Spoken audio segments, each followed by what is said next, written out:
اعوذ باللہ السمیع العلیم من الشیطان الرجیم کل نفس ذائقۃ الموت۔ تمام جو زندہ شے ہے اس دنیا میں اس کو موت کا مزہ چکھنا ہے۔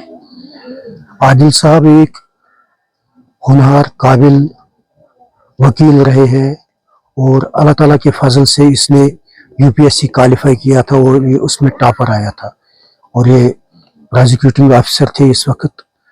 لیکن اللہ تعالیٰ کو یہ اس نے لکھا تھا اس کے مقدر میں اتنی ہی زندگی، تو اس کا کل بانہال میں حادثاتی موت ہوا۔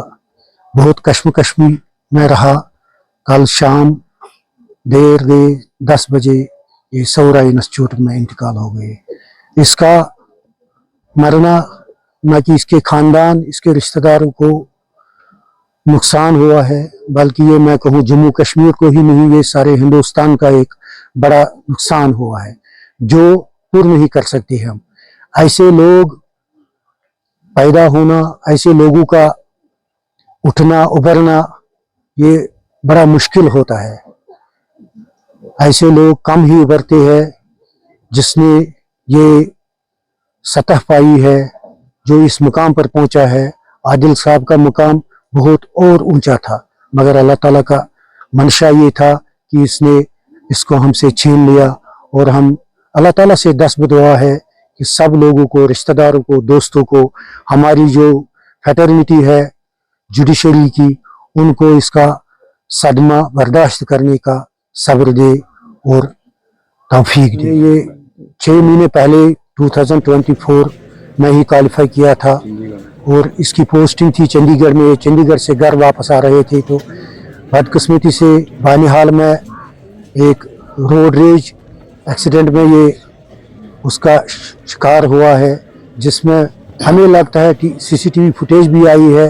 اسی لیے ٹریفک کی چیکنگ ہوتی ہے زیادہ، کہ وہ جو گاڑی چلا رہا تھا لگتا ہے CCTV فوٹیج سے کہ اس کی اتنی لاپرواہی تھی کہ دیکھا نہیں کہ آگے بھی کوئی چل رہا ہے۔ اس لیے ہمیں اس پر بھی تھوڑا سوچنا چاہیے کہ لوگوں کو محتاط رہنا چاہیے۔ جو بھی گاڑی چلائے گا اس کو یہ سوچنا چاہیے کہ میں کوئی ہوائی جہاز والا بھی، اس کی بھی ایک سپیڈ ہوتی ہے، اس کو بھی یہ سوچنا چاہیے تھا کہ میں گاڑی چلا رہا ہوں، مجھے کس سمت سے جانا ہے، کس سپیڈ پہ جانا ہے۔ ایک لاپرواہی سے اس نے سارے جموں کشمیر کو ماتم میں تبدیل کر دیا۔ کیونکہ یہ اللہ تعالیٰ کا کرنا تھا، اس پہ ہم کچھ نہیں کہہ سکتے، مگر ہماری بھی کچھ ذمہ داری ہے، ڈرائیور حضرات کی بھی کچھ ذمہ داری ہے۔ CBI کا ایک بڑا افسر تھا، وہ خود کریں گے، اس میں وہ خود دیکھیں گے، تمام اینگلز وہ دیکھیں گے کہ کہاں سے کیسے ہوا ہے، کیا ہے اس میں ہم نہیں جا سکتے ہیں، کیونکہ ان کا اپنا پروسیجر ہے اور ہماری ایک ڈسپلن فورس ہے، پولیس فورس ہے اور وہ پروفیشنل ہے، وہ خود دیکھیں گے کس اینگل سے ہوا ہے، کیسے ہوا ہے، وہ اس میں جانچ کریں گے، وہ ڈیپ لیول تک جائیں گے، وہ خود ان کا اپنا کام ہے، اس میں ہم مداخلت نہیں کر سکتے۔ لیکن ہمیں یہی ہے کہ سب والدین ہوں گے، جو بھی ہوگا ڈرائیور حضرات ہوگا، کم سے کم یہ خیال رکھنا ہے کہ ہمیں کیسے چلنا ہے، کس طرح چلنا ہے۔ کسی خاندان، کسی علاقے، کسی ریاست کو ہم نقصان نہ پہنچائے۔ یہ ہمارا نقصان ہوا ہے، میں نے کہا یہ سارے ہندوستان کا نقصان ہوا ہے، کیونکہ یہ واحد ایک لڑکا ہے۔ مجھے لگتا ہے شاید یہ غلط نہ ہونا چاہیے، یہ شخص ایک وقت ہندوستان کے CBI کا ڈائریکٹر بن سکتا ہے، لیکن بدقسمتی تھی کہ اس کو اللہ تعالیٰ نے ہم سے چھین لیا ہے۔